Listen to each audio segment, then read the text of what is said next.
Hello everyone, ಎಲ್ಲರೂ ಹೇಗಿದ್ದೀರಾ? ಎಲ್ಲರೂ ಚೆನ್ನಾಗಿದ್ದೀರಾ ಅಂತ ಅನ್ಕೋತೀನಿ. ನಾನು ಕೂಡ ತುಂಬಾ ಚೆನ್ನಾಗಿದ್ದೀನಿ. ಇವತ್ತು ಟಿಫನ್ಗೆ ನಾನು ಮಶ್ರೂಮ್ ಪಲಾವ್ ಮಾಡ್ತಾಯಿದ್ದೆ. ಮಶ್ರೂಮ್ ಪಲಾವ್ ಮಾಡೋದಕ್ಕೆ ಫಸ್ಟು ಮಶ್ರೂಮ್ನ ಚೆನ್ನಾಗಿ ಉಪ್ಪು ಮತ್ತು ಅರಿಶಿನ ಪುಡಿ ಹಾಕ್ಕೊಂಡು ಚೆನ್ನಾಗಿ ವಾಶ್ ಮಾಡಿಕೊಂಡು ಅದನ್ನು ಎಷ್ಟು 4 ಭಾಗವಾಗಿ ಕಟ್ ಮಾಡ್ಕೋಬೇಕು. ಆಮೇಲೆ ಒಂದು ಕುಕ್ಕರ್ಗೆ ಸ್ವಲ್ಪ ಎಣ್ಣೆ ತುಪ್ಪ ಹಾಕಿ ಪಲಾವ್ ಎಲೆ, ಶಾಯಿ ಜೀರಾ, ಹಾಗೆ ಚಕ್ಕೆ, ಲವಂಗ, ಏಲಕ್ಕಿ, ಸ್ಪೈಸಸ್ ನಮ್ಗೆ ಯಾವ್ದು ಬೇಕೋ ಅದನ್ನೆಲ್ಲ ಹಾಕ್ಕೊಂಡು 30 ಸೆಕೆಂಡ್ ಬಾಡಿಸ್ಕೊಂಡು ಸ್ವಲ್ಪ ಈರುಳ್ಳಿನೂ ಹಾಕಿ ಈರುಳ್ಳಿ ಟ್ರಾನ್ಸ್ಪರೆಂಟಾಗಿ ಬೇಯಬೇಕು. ಅಲ್ಲಿವರೆಗೂ ಬೇಯಿಸ್ಕೊಂಡು ಈ ಶುಂಠಿ ಬೆಳ್ಳುಳ್ಳಿ ಪೇಸ್ಟ್ನ ಸ್ವಲ್ಪ ಹಸಿ ವಾಸನೆ ಹೋಗಬೇಕು. ಇದು ಹಸಿ ವಾಸನೆ ಹೋದ್ಮೇಲೆ ಟೊಮಟೊಗೆ ಸ್ವಲ್ಪ ಉಪ್ಪು ಹಾಕಿ ಬೇಯಿಸ್ಕೊಳ್ಳೋದ್ರಿಂದ ಟೊಮಟೊ ಸಾಫ್ಟಾಗಿ ಚೆನ್ನಾಗಿ ಬೇಯುತ್ತೆ.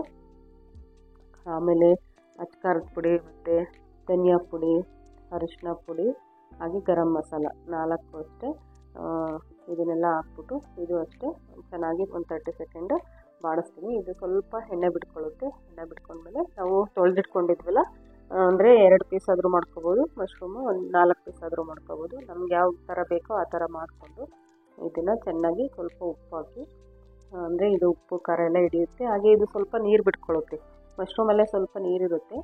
ಹಾಗೆ ಇದನ್ನು ಒಂದು 10 ನಿಮಿಷ ಮುಚ್ಚಿಟ್ರೆ ಇದರಲ್ಲಿರೋ ನೀರಿನ ಅಂಶ ಎಲ್ಲ ಇಳ್ಕೊಂಡಿರುತ್ತೆ. ಆಮೇಲೆ ನಮಗೆ ಕನ್ಸಿಸ್ಟೆನ್ಸಿ ನೋಡಿಕೊಂಡು, ಅಂದರೆ 1 ಗ್ಲಾಸ್ ಅಕ್ಕಿ ತೊಗೊಂಡ್ರೆ 2 ಗ್ಲಾಸು ನೀರನ್ನ ಹಾಕಿ, ಅಕ್ಕಿನೂ ಅಷ್ಟೇ ಒಂದು 10 ಮಿನಿಟ್ಸು ಅಕ್ಕಿನ ನೆನೆಸಿಟ್ಕೊಂಡಿದ್ದೆ. ಆಮೇಲೆ ಸ್ವಲ್ಪ ಪುದೀನ, ಕೊತ್ತಂಬರಿ ಎಲ್ಲ ಹಾಕಿ ಇದಕ್ಕೆ ಎಷ್ಟು ಬೇಕೋ ಅಷ್ಟು ನೀರನ್ನ ನೋಡಿ ಅಕ್ಕಿನ ಹಾಕಿ ಮುಚ್ಚಿಟ್ಕೊಂಡ್ರೆ ಮಶ್ರೂಮ್ ಪಲಾವ್ ಬೇಗನೆ ರೆಡಿ ಆಗುತ್ತೆ. ಇದಂತೂ ತುಂಬ ಟೇಸ್ಟಿಯಾಗಿ ಬಂದಿತ್ತು ಅಂತ ಹೇಳ್ಬೋದು. ನನ್ನ ಮಕ್ಕಳಿಗಂತೂ ಈ ಥರ ಮಶ್ರೂಮ್ ಐಟಮ್ ಅಂದರೆ ತುಂಬಾ ಇಷ್ಟ.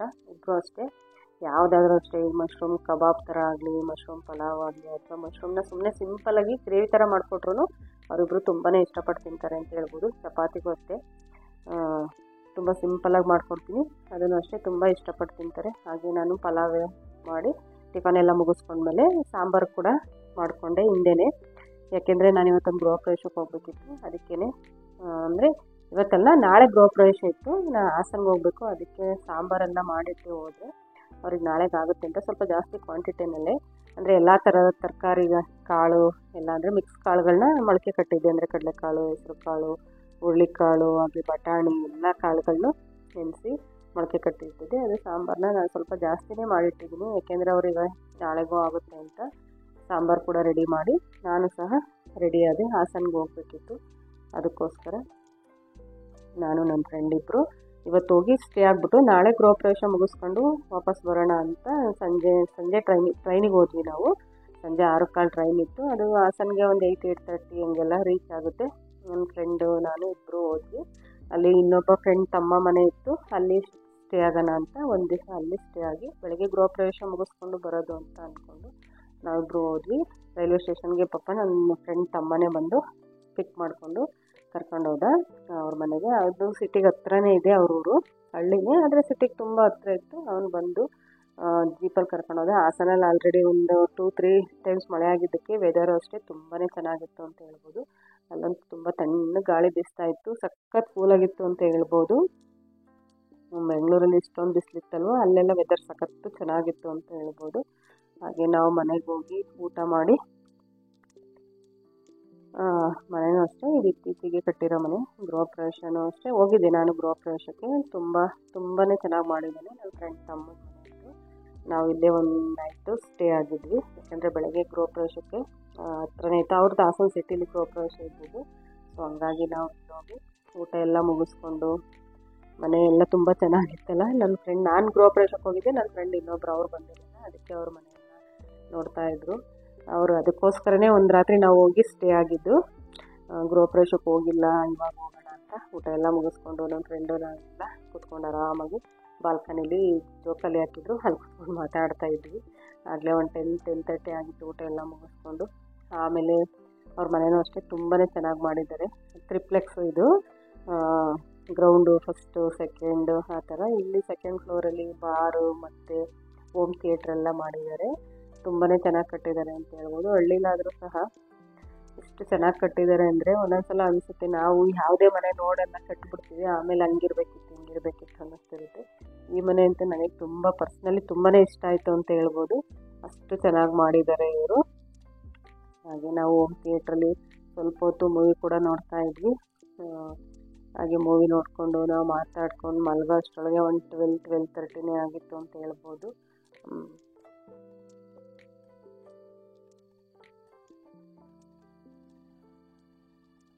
ಆಮೇಲೆ ಬೆಳಗ್ಗೆ ಎದ್ದು ನಾವು ಗೃಹ ಪ್ರವೇಶಕ್ಕೆ ಅಂತ ರೆಡಿ ಆದಮೇಲೆ ಕೇಳ್ಬೇಕು ಹೆಣ್ಮಕ್ಳು ನಮ್ಗೆ ಸ್ವಲ್ಪನಾದರೂ ಫೋಟೋ ಸೆಷನ್ ಇರಲೇಬೇಕು. ಫೋಟೋ ತಕ್ಕೊಂಡು ಈ ಉಯ್ಯಾಲೆ ತುಂಬ ಇಷ್ಟ ಆಯಿತು, ಅದಕ್ಕೆ ಅಲ್ಲಿ ಕೂತ್ಕೊಂಡು ಸುಮಾರು ಫೋಟೋ ತಕ್ಕೊಂಡ್ವಿ. ಆಮೇಲೆ ರೆಡಿಯಾಗಿ ಒಂದೇ ಸಲ ಮತ್ತೆ ಇಲ್ಲಿಗೇನು ಬರ್ತಿರ್ಲಿಲ್ಲ, ಹಂಗಾಗಿ ನಾವು ಲಗೇಜ್ ಎಲ್ಲ ಪ್ಯಾಕ್ ಮಾಡಿಕೊಂಡು ಗೃಹ ಪ್ರವೇಶ ಮುಗಿಸ್ಕೊಂಡು ಹಾಗೆ ಬೆಂಗಳೂರಿಗೆ ಬರಬೇಕಿತ್ತು. ಇವತ್ತು ಬಸವ ಜಯಂತಿ ಇತ್ತು, ಸೊ ಹಂಗಾಗಿ ನಾವು ಬೆಂಗಳೂರಿಗೆ ಬರೋಷ್ಟರೊಳಗೆ ಲೇಟ್ ಆಗಿಬಿಡುತ್ತೆ. ಇಲ್ಲಿ ಬಂದು ದೇವಸ್ಥಾನಕ್ಕೆ ಹೋಗೋಕ್ಕಾಗಲ್ಲ ಅಂದ್ಬಿಟ್ಟು ಅಲ್ಲೇ ಒಂದು ಶಿವನ ದೇವಸ್ಥಾನ ಇತ್ತು, ಅಲ್ಲಿ ಹೋಗಿ ಪೂಜೆ ಮಾಡಿಸ್ಕೊಂಡು ಆಮೇಲೆ ಗೃಹ ಪ್ರವೇಶಕ್ಕೆ ಹೋಗೋಣ. ಈಗೂ ರೆಡಿ ಆಗಿದ್ವಿ, ಹಬ್ಬ ಬೇರೆ ಅಲ್ವಾ.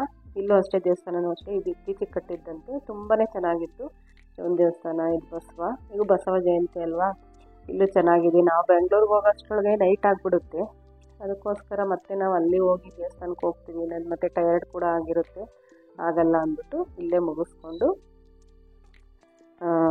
ನನ್ನ ಫ್ರೆಂಡ್ ಮನೆಗೆ, ಫ್ರೆಂಡ್ ಅಕ್ಕ ಅವ್ರದ್ದು ಗೃಹ ಪ್ರವೇಶ. ಅವರು ನಮ್ಮ ಜೊತೆ ತುಂಬ ವರ್ಷದಿಂದ ಚೆನ್ನಾಗಿ ಕ್ಲೋಸ್ ಆಗಿ ಇದ್ದರು, ಅದಕ್ಕೋಸ್ಕರ ಅವ್ರ ಮನೆಗೆ ಗೃಹ ಪ್ರವೇಶಕ್ಕೆ ಅಂತ ಬಂದಿದ್ದು. ಇವರು ಅಷ್ಟೇ ಮನೆನ ತುಂಬ ಚೆನ್ನಾಗಿ ಕಟ್ಟಿದ್ದಾರೆ ಅಂತ ಹೇಳ್ಬೋದು. ಇಷ್ಟು ದೊಡ್ಡ ಸೈಟ್ ಅಂತಲ್ಲ, ಸೈಟ್ ಮೆಜರ್ಮೆಂಟ್ ಎಷ್ಟೋ ಗೊತ್ತಿಲ್ಲ, ಆದರೆ ಮನೆ ಅಂತೂ ತುಂಬ ಚೆನ್ನಾಗಿ ಮಾಡಿದ್ದಾರೆ. ಇವರು ಅಷ್ಟೇ ಗ್ರೌಂಡಲ್ಲಿ ಬರೀ ಪಾರ್ಕಿಂಗು ಆಫೀಸ್ ಏನೋ ಮಾಡಿ ಫಸ್ಟಿಂದ ಇವರೇ ನನ್ನ ಫ್ರೆಂಡ್ ಅಕ್ಕ. ಇವ್ರದೇ ಮನೆ ಇದು, ಅಲ್ಲಿಗೆ ಹೋಗಿದ್ವಿ. ಹಾಗೆ ದೇವ್ರ ಪೂಜೆನೂ ಅಷ್ಟೇ ತುಂಬಾ ಚೆನ್ನಾಗಿ ಮಾಡಿದ್ದಾರೆ ಅಂತ ಹೇಳ್ಬೋದು. ಇವಾಗ ಎಲ್ಲರೂ ಅಷ್ಟೇ ದೇವ್ರ ಪೂಜೆ ತುಂಬ ಚೆನ್ನಾಗಿ ಮಾಡ್ತಾರೆ. ಹಾಗೆ ನಂಗೆ ಇಲ್ಲೊಬ್ಬರು ಪರಿಚಯದವ್ರು ಸಿಕ್ಕಿದ್ರು, ಅವರು ನಮ್ಮ ಅಮ್ಮನವರು. ಹಾಗಾಗಿ ಅವ್ರ ಜೊತೆ ಮಾತಾಡಿಕೊಂಡು ಮನೆಯದು ಅಷ್ಟೇ ವಿಡಿಯೋ ಸ್ವಲ್ಪ ಕ್ಲಿಪ್ಪಿಂಗ್ಸ್ ತಗೋತಾ ಇದ್ವಿ. ಯಾಕೆಂದರೆ ಒಬ್ಬೊಬ್ಬರು ಒಂದೊಂದು ಥರ ಡಿಫ್ರೆಂಟಾಗಿ ಕಟ್ಟಿರ್ತಾರಲ್ವ. ಇದು ರೋಸ್ ವುಡ್ದು ಕಾಟು, ಬೇರೆ ಎಲ್ಲ ರೆಡಿ ಅಂದರೆ ವುಡ್ ವರ್ಕ್ ಮಾಡ್ತಾರಲ್ಲ ಅದರಲ್ಲೇ ಮಾಡಿಸಿದ್ರು. ಇದೊಂದು ಕಾಟ್ ಮಾತ್ರ ಏನೋ ರೋಸ್ ವುಡ್ದೇ ಬೇಕು ಅಂತ ಏನೋ ತಂದು ಹಾಕ್ಕೊಂಡಿದ್ರಂತೆ, ಹಂಗಂತ ನನ್ನ ಫ್ರೆಂಡ್ ಹೇಳ್ತಾ ಇದ್ಲು. ಕಿಚನ್ ಆಗಿರ್ಬೋದು, ಇದು ಸೈಟು ದೊಡ್ಡದಿರೋದ್ರಿಂದ ಪ್ರತಿಯೊಂದು ಅಷ್ಟೇ ತುಂಬಾ ದೊಡ್ಡದಾಗಿ ಕಟ್ಟಿದ್ದಾರೆ. ಇದು ಕ್ರಾಕರ್ ಯೂನಿಟ್ ನೋಡಿ ಎಷ್ಟು ಚೆನ್ನಾಗಿ ಮಾಡಿದ್ದಾರೆ. ಇದು ಡೈನಿಂಗ್ ಹಾಲು, ದೇವ್ರ ಮನೆಯೂ ಅಷ್ಟೇ ಸಿಂಪಲ್ಲಾಗಿ ಒಂಥರ ತುಂಬಾ ಚೆನ್ನಾಗಿತ್ತು. ಎಲ್ಲ ವೈಟ್ ಅಲ್ವಾ, ಏನೋ ಒಂಥರ ಲುಕ್ಕು ಅಷ್ಟೇ, ಶೇಪ್ ಆಗಲಿ, ದೇವ್ರ ಪೂಜೆನೂ ಅಷ್ಟೇ ತುಂಬ ಚೆನ್ನಾಗಿ ಮಾಡಿದರು. ಹಾಗೆ ಕಾರ್ವಿಂಗ್ಸು ಅಷ್ಟೇ ಒಂಥರ ಸಿಂಪಲ್ಲಾಗಿ ಎಲಿಗೆಂಟಾಗಿ ಕಾಣಿಸ್ತಿತ್ತು ಅಂತ ಹೇಳ್ಬೋದು. ಇವಾಗಂತೂ ಮನೆ ಕಟ್ಟೋರು ಅದೇನೋ ಕಾಂಪಿಟೇಷನ್ ಅಂತಾರಲ್ಲ, ಆ ಥರ ಒಬ್ರಿಗಿಂತ ಒಬ್ಬರು ತುಂಬಾ ಚೆನ್ನಾಗಿ ಮನೆ ಕಟ್ಟಿರ್ತಾರೆ. ಪ್ರತಿಯೊಬ್ಬರದ್ದು ನೋಡಿದಾಗ ಆ ಥರ ಇರಬೇಕು, ಈ ಥರ ಇರಬೇಕು ಅಂತ ನಮಗೂ ಕೂಡ ತುಂಬಾ ಆಸೆ ಆಗುತ್ತೆ. ಆ ಥರ ಇರ್ತವೆ ಮನೆಗಳು ನೋಡಿದ್ರೆ, ಒಬ್ರಿಗಿಂತ ಒಬ್ಬರು ಚೆನ್ನಾಗಿರ್ತವೆ ಅಂತ ಹೇಳ್ಬೋದು. ಈ ಮನೇಲೂ ಅಷ್ಟೇ ಒಂದು ಲೈಟಿಂಗ್ಸ್ ಆಗಿರ್ಬೋದು, ಪ್ರತಿಯೊಂದು ಅಷ್ಟೇ ತುಂಬಾ ಚೆನ್ನಾಗಿ ಮಾಡಿದರು. ನಾನು ವಿಡಿಯೋ ಮಾಡಿ ಸುಮ್ಮನೆ ಒಂದು ಚಿಕ್ಕದು ಕ್ಲಿಪ್ಪಿಂಗ್ಸು ತೊಗೊಂಡೆ, ಯಾಕೆಂದರೆ ಯಾರಿಗಾದರೂ ವಿಡಿಯೋ ಇಷ್ಟ ಆಗ್ಬೋದು, ಯಾರಿಗಾದರೂ ಯೂಸ್ ಆಗ್ಬೋದು ಅಂತ ಸುಮ್ಮನೆ ಒಂದೊಂದು ಸಿಂಪಲ್ಲಾಗಿ ಕ್ಲಿಪ್ಪಿಂಗ್ಸ್ನ ತೊಗೊಂಡು ಹಾಕ್ತಾಯಿದ್ದೆ. ಇವರು ಅಷ್ಟೇ ಲೈಟಿಂಗ್ಸ್ ಎಲ್ಲ ಸಿಕ್ಕಾಬಟ್ಟೆ ಹಾಕಿದ್ರು, ತುಂಬ ಚೆನ್ನಾಗಿ ಕಟ್ಟಿದ್ರು. ಹಾಗೆ ಪೂಜೆನೂ ಅಷ್ಟೇ, ಇದು ವಾಸ್ತು ಪೂಜೆ ಎಷ್ಟು ಚೆನ್ನಾಗಿ ಬರೆದಿದ್ರು ಇದು ಅಂದರೆ, ಕೆಲವರು ಎಷ್ಟು ಸಿಂಪಲ್ಲಾಗಿ ಮಾಡಿರ್ತಾರೆ, ಇವರಂತೂ ವಾಸ್ತು ತುಂಬ ಚೆನ್ನಾಗಿ ಬರೆದಿದ್ರು ಅಷ್ಟೇ. ಮೇಲೂ ಅಷ್ಟೇ ಟಿ ವಿ ಯೂನಿಟ್ ಆಗಿರ್ಬೋದು, ಪ್ರತಿಯೊಂದು ರೂಮು ಅಷ್ಟೇ ಎಷ್ಟು ದೊಡ್ಡದಾಗಿ ಎಷ್ಟು ಚೆನ್ನಾಗಿ ಮಾಡಿದರು ಅಂದರೆ, ಜಾಗ ದೊಡ್ಡದಿದ್ರೆ ನಾವು ಅದೇನೋ ಹೇಳ್ತಾರಲ್ಲ, ದುಡ್ಡಿದ್ದವರೇ ಏನು ಬೇಕಾದರೂ ಮಾಡ್ಬೋದು ಅಂತ, ಆ ಥರ ಪ್ರತಿಯೊಂದು ಅಷ್ಟೇ ಸಖತ್ ಚೆನ್ನಾಗಿತ್ತು. ವುಡ್ ವರ್ಕ್ ಆಗಿರ್ಬೋದು, ಕಲರ್ ಆಗಿರಲಿ, ಕಾಂಬಿನೇಷನ್ಸ್ ಆಗಿರಲಿ, ಎಲ್ಲ ಒಂಥರ ವುಡ್ ಆ್ಯಂಡ್ ವೈಟ್ ಆ ಥರ ಥೀಮಲ್ಲೇ ಮಾಡಿದ್ರು ಇವರು. ನಾವು ಮನೆಯೆಲ್ಲ ನೋಡಿಕೊಂಡು ಪ್ರತಿಯೊಂದು ತೆಗಿಯೋಕ್ಕಾಗಿಲ್ಲ ಅಂದರೂ ಸಿಂಪಲ್ಲಾಗಿ ಯಾವ್ಯಾವ್ದು ಇಷ್ಟ ಆಗುತ್ತೆ ಅದನ್ನು ಮಾತ್ರ ಸ್ವಲ್ಪ ಕ್ಲಿಪ್ಪಿಂಗ್ಸ್ನ ತಗೊಂಡು ಬಂದ್ವಿ. ಹಾಗೆ ಇದು ಮೇಲೆ ಟೆರಸಲ್ಲಿ ಫುಲ್ ಟಾಪಲ್ಲಿ ಒಂಥರ ಪಾರ್ಟಿ ಹಾಲ್ ಅಂತ ಹೇಳ್ಬೋದು, ಆ ಥರ ಸ್ಲೈಡರ್ ಎಲ್ಲ ಹಾಕಿ ಮೇಲೆ ಕ್ಲೋಸ್ ಎಲ್ಲ ಮಾಡಿಸಿ ಮೇಲೆ ಫುಲ್ಲು ಟಾಪಲ್ಲಿ ಈ ಥರ ಮಾಡಿದರು. ಪಾರ್ಟಿ ಎಲ್ಲ ಮಾಡೋದಕ್ಕೆ ತುಂಬಾ ಚೆನ್ನಾಗಿರುತ್ತೆ. ಈ ಥರ ಸೀಟ್ ಹಾಕ್ಸೋಕ್ಕಿಂತ ಹೆಂಚು ಹಾಕಿದರೆ ಇನ್ನೂ ತುಂಬಾ ಚೆನ್ನಾಗಿರೋದೇನೋ ಅಂತ ಅನ್ನಿಸ್ತು ಅಷ್ಟೇ. ಅಂದರೆ ಅವ್ರವ್ರ ಇಷ್ಟ, ಅವ್ರವ್ರಿಗೆ ಹೇಗೆ ಅನುಕೂಲನೋ ಆ ರೀತಿ ಮಾಡ್ಕೊಂಡಿರ್ತಾರೆ ಅಷ್ಟೇ.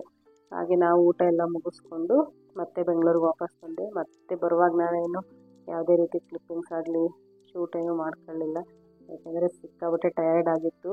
ಬೆಳಗ್ಗೆ ನೆನ್ನೆ ಎಲ್ಲ ಅಷ್ಟು ಚೆನ್ನಾಗಿ ವೆದರು ಇದ್ರೂ ಮಧ್ಯಾಹ್ನ ಅಷ್ಟರೊಳಗೆ ಮತ್ತೆ ಚೆನ್ನಾಗೇ ಬಿಸಿಲಿತ್ತು ಹಾಸನಲ್ಲಿ ಕೂಡ. ಹಾಗಾಗಿ ಮತ್ತೆ ನಾನು ಏನು ಮಾಡ್ಕೊಳ್ಳಿಲ್ಲ, ಬರೀ ಅಲ್ಲಿ ಗೃಹಪ್ರವೇಶದಷ್ಟೇ ತೊಗೊಂಡಿದ್ದು. ಇಷ್ಟೇ ಇವತ್ತಿನ ವಿಡಿಯೋ. ಈ ವಿಡಿಯೋ ಇಷ್ಟ ಆಗಿದ್ರೆ ನನ್ನ ಚಾನಲ್ನ ಲೈಕ್ ಮಾಡಿ, ಸಬ್ಸ್ಕ್ರೈಬ್ ಮಾಡಿ. Thank you so much. See you in the next vlog.